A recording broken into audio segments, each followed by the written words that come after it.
Bon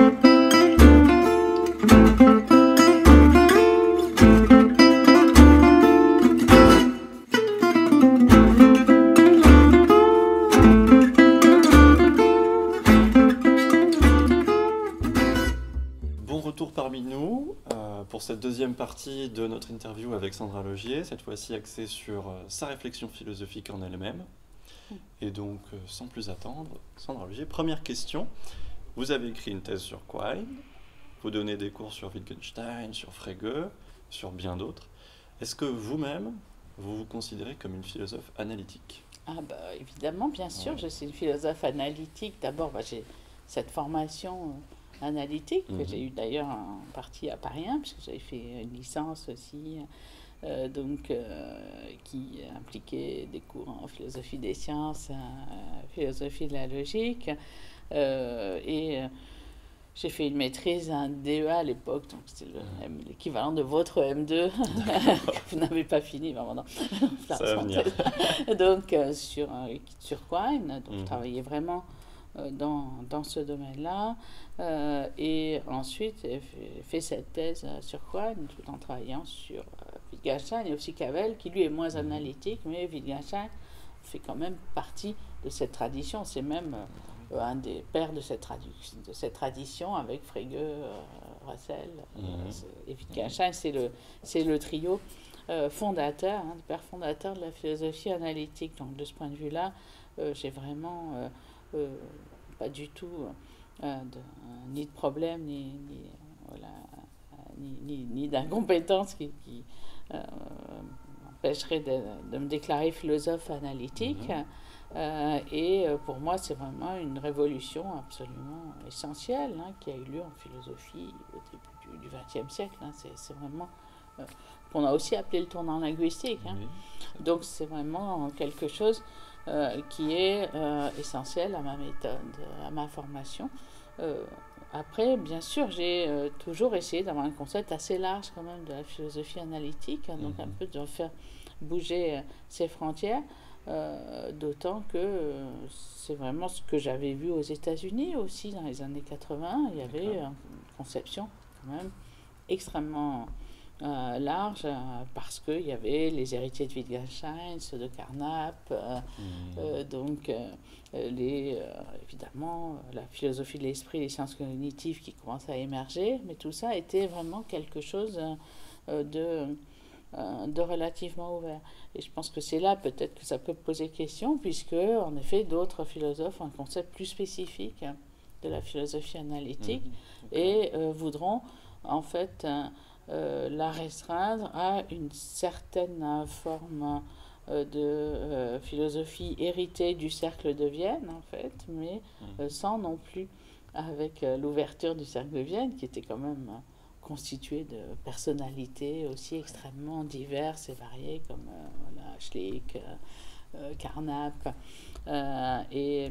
Wittgenstein lui-même avait dialogué avec eux. Enfin, donc c'est vrai que c'était pas spécialement sectaire, mais je crois qu'il y a eu un certain moment, et là c'est vaut pour les États-Unis comme pour la France, l'idée que la philosophie analytique devait aussi donner une espèce de standard, de normes, de façon de faire de la philosophie, qui serait le plus proche possible de la science. En fait. Donc je pense que là où il peut y avoir une petite divergence, et je pense qu'elle est très présente au sein de la philosophie analytique, c'est est-ce que la philosophie doit devenir une science ou la philosophie doit-elle avoir une méthode d'argumentation, de raisonnement, pas forcément sur le modèle des sciences de la nature.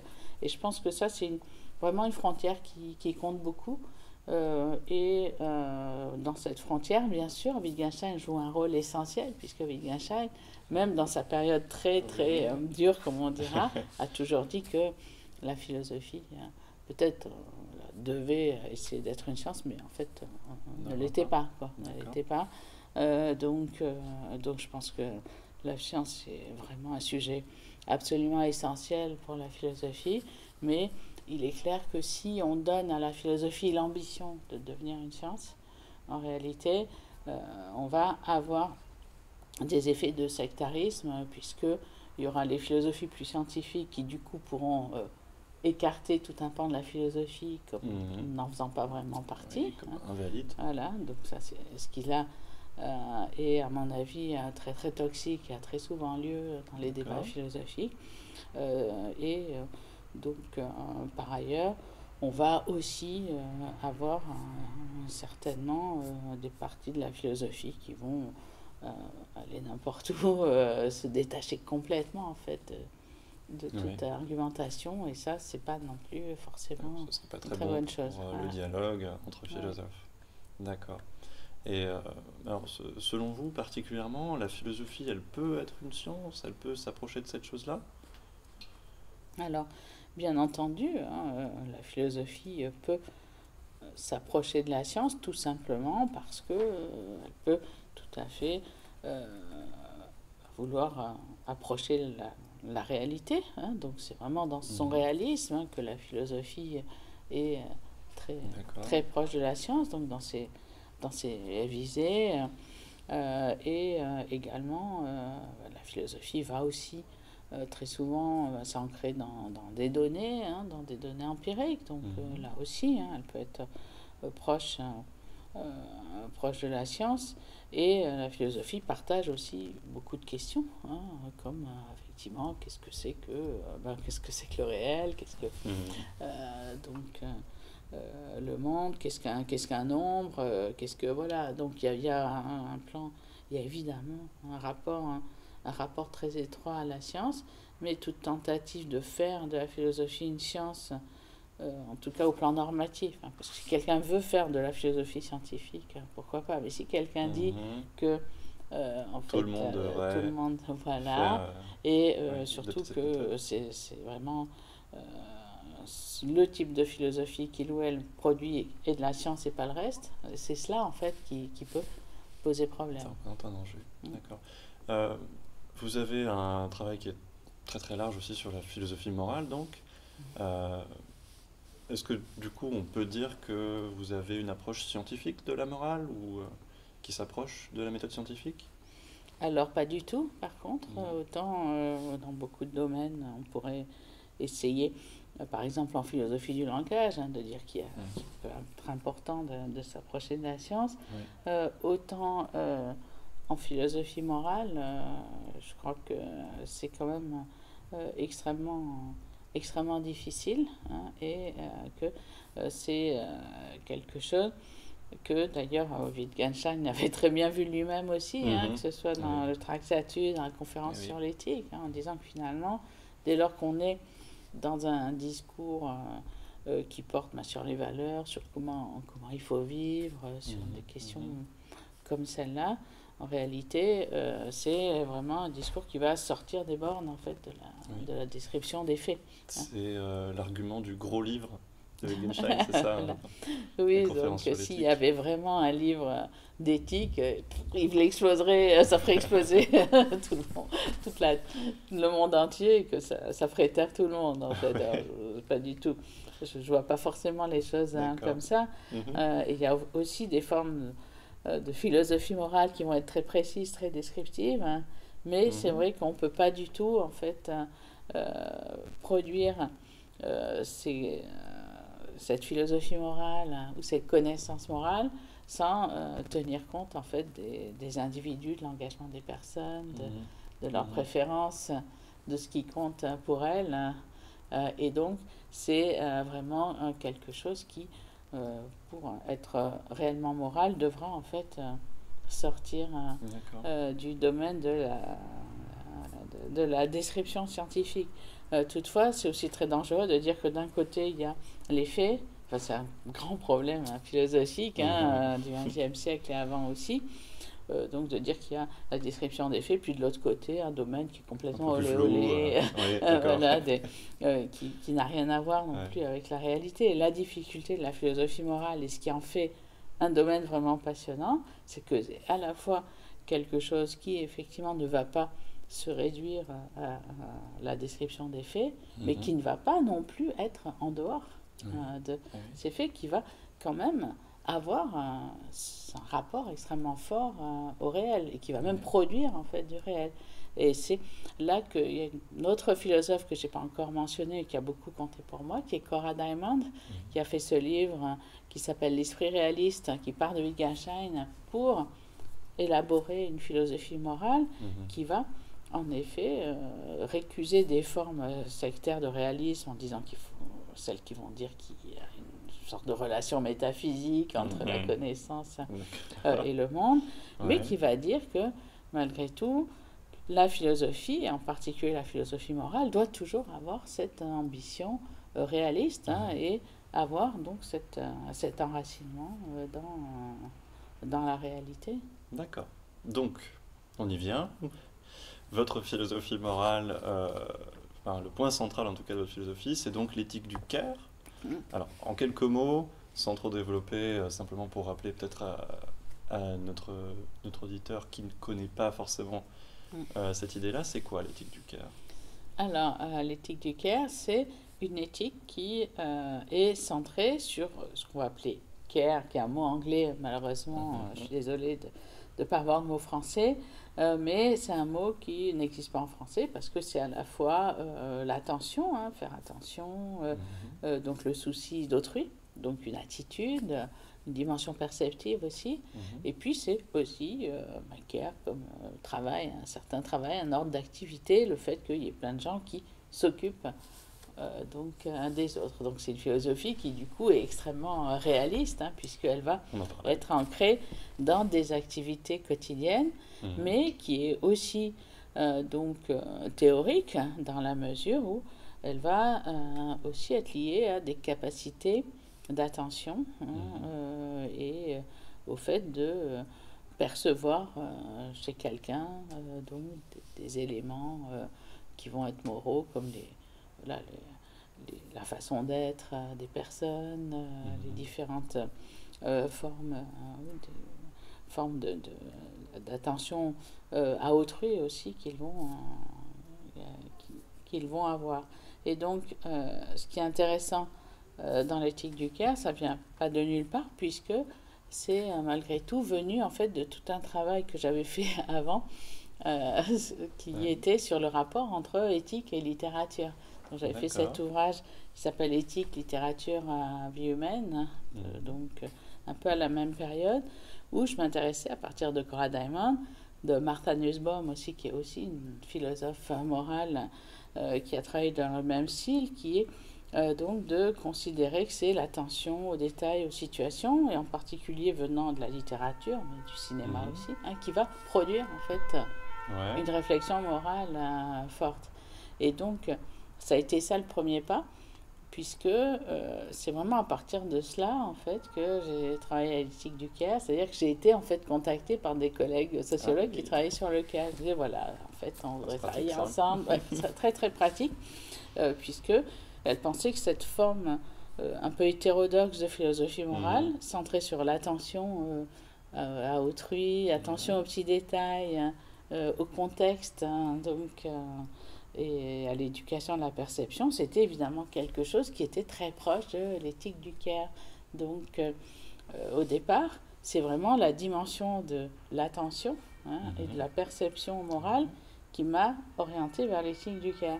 Mais petit à petit, toujours avec cette transversalité, cette interdisciplinarité dont vous parliez, dès lors que ça m'a conduite à travailler avec des sociologues comme Patricia Paperman ou aussi des psychologues du travail comme Pascal Molinier, je me suis aperçue qu'on ne pouvait pas réfléchir sur le care si on ne réfléchissait pas en fait sur les conditions réelles du travail de care ou sur la place en fait des formes de l'attention dans le fonctionnement social, ce qu'on a chez des penseurs comme Goffman par exemple, qui est vraiment en un sens un sociologue du care parce qu'il va s'intéresser à la façon dont les gens vont avoir dans les relations en public ou les relations ordinaires des formes d'attention, de préservation de l'espace, etc. Donc en fait, ça ouvrait sur un tout autre domaine que la philosophie.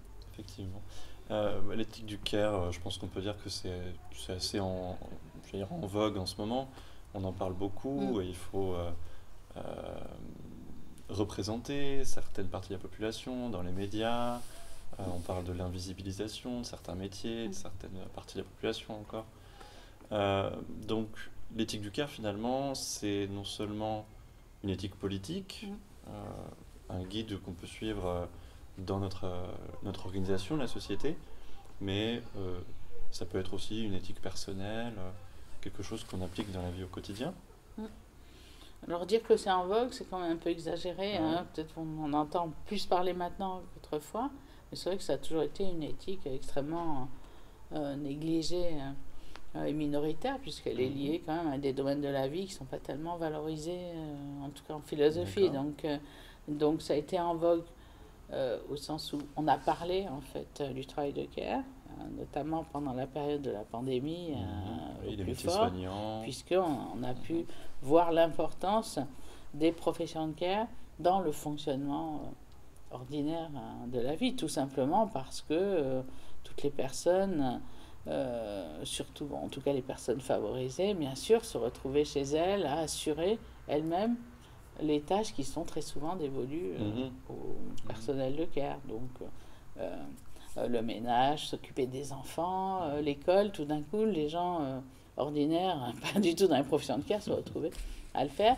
Donc, ça les a conduits, bien sûr, à découvrir l'importance de toutes ces professions qui s'occupaient d'eux en temps normal. Alors que, voilà. Donc là, il y a eu une attention plus grande. Et bien sûr, on a dit, c'est très important, les soignants, les livreurs, etc. Parce que, donc il y a eu en effet une reconnaissance de cela, mais on ne peut pas dire que c'est en vogue, au sens où c'est quand même juste arrivé, comme vous disiez, à voir ce qu'on ne voit pas habituellement. Et par contre, en tant que éthique, philosophie morale, ça n'a jamais été tellement en vogue dans la mesure où le modèle dominant de la pensée morale et politique, c'est vraiment la pensée libérale, donc issue de Rawls, et donc qui est extrêmement importante, qui est très dominante, et qui, du coup, voilà, est toujours elle-même aussi très, très en vogue. Donc il y a issu des théories de la justice et donc il y a toujours l'idée en fait d'une éthique normative. Elle reste vraiment dominante, et l'éthique du care, même si les professions, la réalité du care est peut-être apparue un peu plus, par contre l'éthique du care au plan philosophique, elle reste encore à être, elle a été un peu revalorisée, mais elle reste quand même oui, minoritaire et à l'arrière-plan, pour des raisons propres justement au care, au statut du care lui-même. L'éthique du care prend là ponctuellement une place un peu plus importante, mais en restant un peu dans l'ombre de certaines autres théories. Alors, est-ce que ça pourrait s'expliquer par le fait que dans l'éthique du care, donc to care en anglais, c'est une réaction émotionnelle, entre autres, et en philosophie, comme on sait, on aime beaucoup la raison. Et est-ce que vous pensez que le fait de proposer une éthique qui s'appuie sur des émotions, un ressenti personnel, ça constitue un obstacle pour la défendre? Alors je pense que ça fait partie en effet des difficultés qu'on a pu avoir à développer l'éthique du care. C'est pas du tout étonnant d'ailleurs que les personnes en philosophie qui aient voulu développer ça, c'est par exemple Fabienne Brugère qui avait travaillé aussi sur les sentiments moraux. Donc c'est vraiment aussi une dispute qui existe en philosophie depuis longtemps, de savoir s'il y a une valeur morale des sentiments en tant que tels, puisqu'il y a toujours des objections à ça évidentes, puisqu'il y a souvent des sentiments qui ont des conséquences, désastreuses et catastrophiques, et donc c'est toujours très facile d'évacuer cela, et en particulier de choisir entre les sentiments, finalement, d'avoir une sorte de sélection et d'analyse des sentiments eux-mêmes.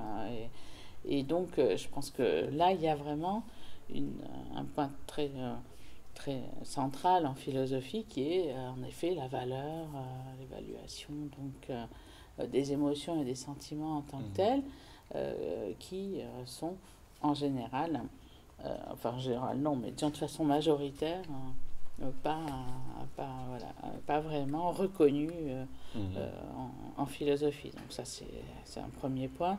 Et il y a eu beaucoup de recherches de diverses sortes sur les émotions, sur la façon dont il y a, alors pas seulement la raison, parce que tout le monde aime la raison aussi, donc il y a des réflexions sur la raison, la rationalité des émotions, donc il y a vraiment une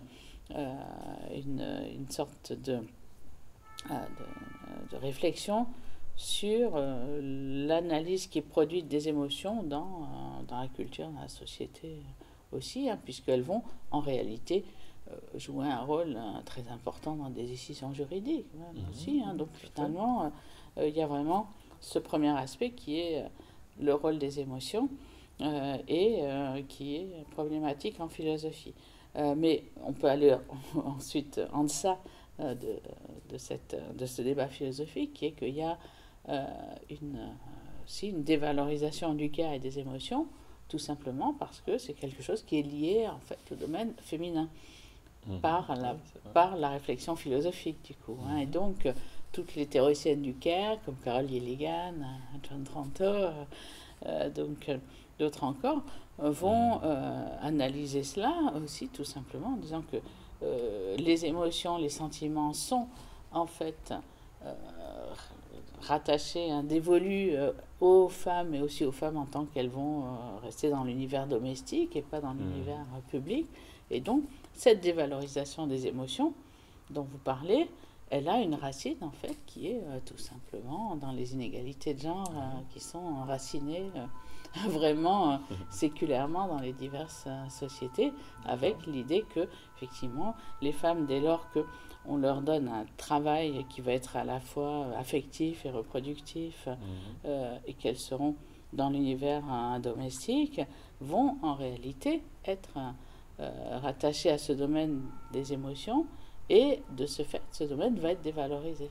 Donc cette hiérarchie de la raison et des émotions, elle est aussi genrée. Alors c'est toujours risqué de dire ça, puisqu'on pourrait dire, ah ben oui, mais dans ce cas, vous dites que les émotions c'est femmes, la raison c'est garçons, c'est pas bien.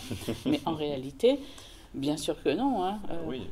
Bien sûr que les deux domaines sont aussi importants chez chacun et chacune, mais le fait que les émotions soient quand même associées culturellement, politiquement aux femmes, vont faire qu'elles vont être dévalorisées. D'accord, effectivement. Il y a un deuxième point très important de philosophie morale qui est celui du perfectionnisme moral.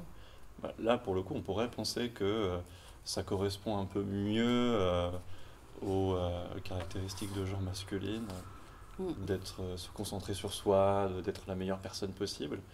Et d'ailleurs, est-ce que entre ces deux pans-là, vous percevez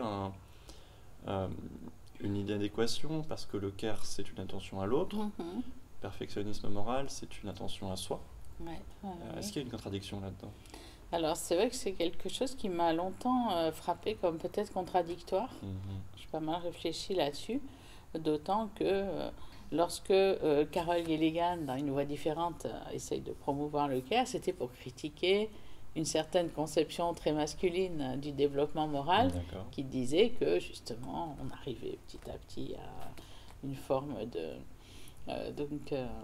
une forme de maîtrise de soi qui ressemblait quand même beaucoup au perfectionnisme. Donc c'est vrai que le perfectionnisme semble avoir cette dimension masculine, et qu'elle a toutes sortes de modèles masculins de toute façon, comme évidemment Socrate, la relation de Socrate à ses disciples, puisque le perfectionnisme c'est souvent aussi sur une relation maître-élève, pas maître-esclave, maître-élève, où il y a donc ces relations d'amitié qui vont être formatrices. Donc bien sûr, c'est quelque chose qui va être assez masculin, mais comme la philosophie elle-même, traditionnellement, est représentée historiquement par des hommes.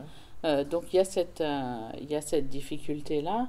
mais à quoi on peut répondre heureusement que d'une part, bien l'éthique du care, elle doit avoir forcément une dimension perfectionniste, puisque si on a uniquement le souci d'autrui sans se soucier de soi, il y a une espèce de déperdition totale, de dévouement, selflessness comme on dit, une perte du soi, pas forcément meilleur non plus. qui va être en fait extrêmement néfaste, va conduire aussi voilà, à des formes d'absence de care ou de ressentiment. Donc de toute façon, c'est vrai qu'il y a vraiment une volonté de perfectionnement de soi aussi, dans la volonté de faire attention aux autres. Il n'y a pas du tout de contradiction. L'autre point que j'ai trouvé très important, et on revient à nos objets culturels préférés, donc le cinéma, séries télé, je crois qu'on voit à quel point donc il y a des formes de perfectionnisme féminin qui sont absolument essentielles et très visibles. Et c'était d'ailleurs ce que Stanley Cavell avait étudié dans son livre sur le mélodrame, parce qu'il y a les comédies du remariage à la recherche du bonheur, et puis il y a ce livre Contesting Tears, la protestation des larmes en français, où il s'intéressait au mélodrame qu'il appelle le mélodrame de la femme inconnue, c'est-à-dire tous ces films qui sont centrés sur cet itinéraire de femme qui va arriver à se sortir de situations horribles, mais toute seule, comme Gaslight, par exemple, Hantise de Cukor, Lettre d'une inconnue, donc Now Voyager, donc un ensemble de films qui vous montrent vraiment cet itinéraire de perfectionnisme féminin qu'on va trouver dans beaucoup de films contemporains centrés sur les personnages de femmes. Un peu plus courant de nos jours. Voilà, et donc le perfectionnisme, ça n'est pas du tout, en fait, vraiment une spécialité masculine. Effectivement, les deux sont tout à fait conciliables. D'accord. Je dirais, avec tous ces sujets que vous abordez, les objets que vous prenez pour votre travail philosophique, et la manière que vous avez de les aborder, comme vous disiez, j'aimerais bien qu'on revienne un petit peu là-dessus, de dire tout cours de philosophie devrait être philosophie 101. Donc vous diriez que vous œuvrez pour une philosophie plus accessible. La vulgarisation, c'est quelque chose d'important pour vous? Je sais que c'est un peu difficile de répondre non quand on vous pose cette question, mais c'est vrai que beaucoup de gens verraient un petit peu ce chose-là comme un obstacle. Je pourrais dire non, parce que je ne vois pas du tout ça en termes de vulgarisation, puisque vulgariser, ça semble dire qu'on va donner aux autres quelque chose qui est un peu inférieur à ce qu'on a soi-même, finalement. On va vulgariser, ça veut dire que moi j'ai un certain savoir philosophique, puis je vais essayer de le rendre sous forme accessible, alors que ce que je transmets, c'est vraiment mon savoir, mes capacités. Et pour moi, il y a vraiment une capacité philosophique qui est la même en chacun. Ça, j'y crois très profondément. Après, on peut avoir plus ou moins l'occasion de la cultiver. C'est comme le perfectionnisme.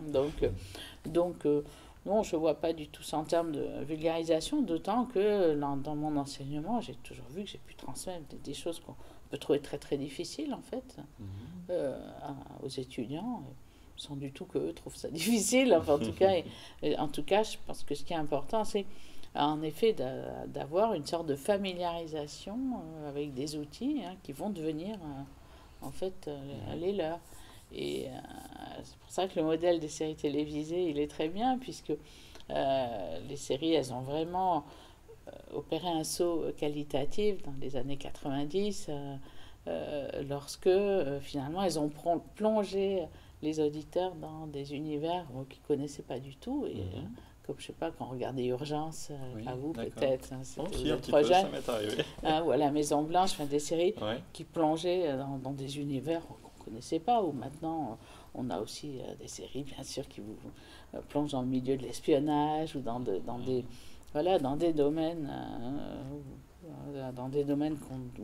par exemple du numérique, qu'on ne connaît pas du tout et qui finalement permettent de les connaître. Et donc je pense que en philosophie, un auteur comme Wittgenstein, effectivement, on peut tout à fait plonger dedans, s'y habituer, apprendre à avoir une sorte de tour de main finalement de ces penseurs-là. Ça fait un peu partie de toute la volonté de Wittgenstein, son travail thérapeutique donc, de la philosophie, qui n'est pas tellement donc, de construire tout un édifice philosophique, mais plutôt de clarifier ce qui existe déjà, de retirer certaines illusions, des fausses idées qu'on s'est fait, des nœuds trop compliqués.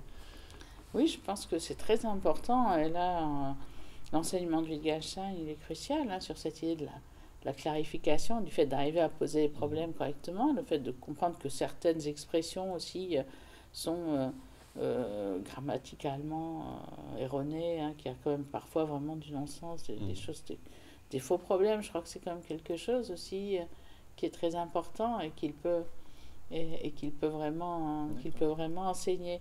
Et donc là-dessus, je pense que c'est très important. Après, c'est vrai que je dirais pas thérapeutique. Je sais que c'est un mot qu'on a pas mal utilisé pour Wittgenstein. C'est pour ça que j'aime bien plutôt le perfectionnisme, hein, le fait de continuer à apprendre, à grandir, etc.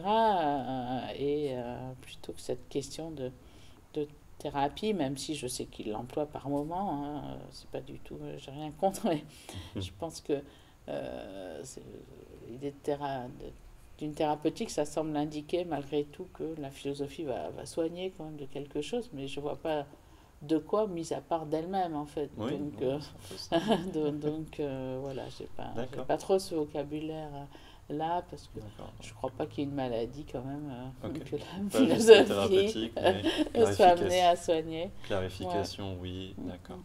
Ce que vous disiez sur les séries tout à l'heure, là, sur Urgence, ou toutes ces séries qui nous plongent dans des univers différents, qu'on ne connaît pas, qui nous introduisent à ces formes de vie différentes, ça me fait justement penser à une discussion qu'on avait eue dans un de vos cours à propos des relations entre les différentes formes de vie. On parlait des remarques sur le rameau d'or de Wittgenstein, donc. Et on se posait la question est-ce que, faisant partie moi-même d'une forme de vie, est-ce que je peux comprendre la réalité d'une forme de vie dont je ne fais pas partie? Et ça, je pense qu'on peut l'interpréter de manière un peu presque politique. Aujourd'hui, on se pose beaucoup la question de savoir est-ce qu'un homme peut comprendre une femme? Est-ce qu'un riche homme blanc peut comprendre les immigrés? Et alors, selon vous, comment est-ce qu'on se place là-dedans? Oui, c'est vraiment la question de la forme de vie. Et en effet, comment est-ce qu'on peut connaître une forme de vie vraiment étrangère, hein?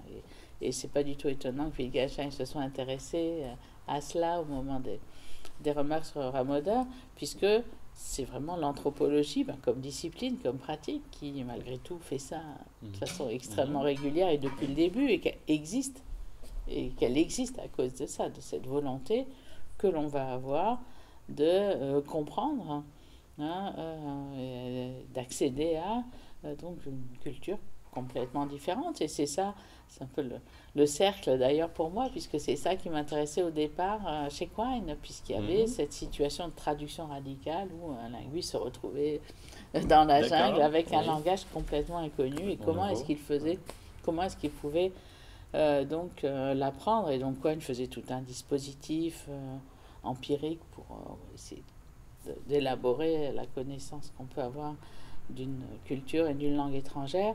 Et au final, il disait que finalement, on ne peut pas vraiment savoir, puisqu'on n'a pas accès à l'ontologie, hein, au type d'objet, hein, de réalité de cette culture étrangère. Et donc, l'anthropologie va vraiment accéder à cela. Alors souvent, en s'intégrant à cette culture, finalement, en faisant partie, hein, en faisant partie de ces sociétés, hein, en vivant avec ces personnes. Et ça, je crois que c'est évidemment une méthode très, très intéressante pour, bien sûr, avoir accès à une culture étrangère. Et on arrive toujours à apprendre une langue étrangère, on arrive toujours. Donc ça, c'est évidemment quelque chose qui n'a pas l'air toujours facile à faire, mais qui montre en tout cas qu'il y a toujours cette possibilité d'y accéder. Après, bien sûr, on n'a pas toujours l'occasion, et vous pourriez vous dire, si moi je veux vraiment comprendre quelle est la mentalité des femmes, c'est vrai qu'en général on est dans des sociétés assez mixtes, donc vous pouvez peut-être avoir des contacts avec des femmes, pourrait vous arriver, et du coup la question c'est vraiment de prendre au sérieux les interlocuteurs, d'échanger avec, hein, si on veut avoir cette possibilité. Et donc, si on veut surmonter ce que Wittgenstein ou Cavell appelle le scepticisme, c'est-à-dire ce qui va faire obstacle à connaître des formes de vie étrangères, eh bien, c'est vraiment le fait de reconnaître déjà l'autre comme un interlocuteur, interlocutrice égale. Et donc, on revient aussi au maître mot de la démocratie, hein, qui est l'égalité. C'est-à-dire que je ne pense pas que ce soit seulement une question culturelle et de comprendre. Je pense que déjà, ce qui est extrêmement important, c'est de considérer l'autre personne comme vraiment votre égal, en fait.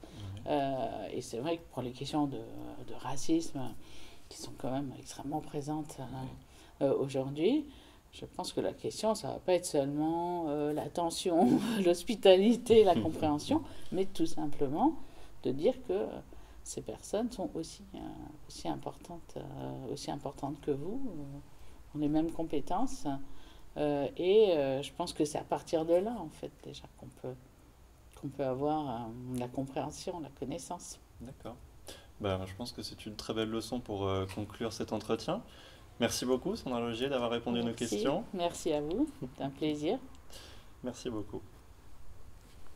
Beaucoup.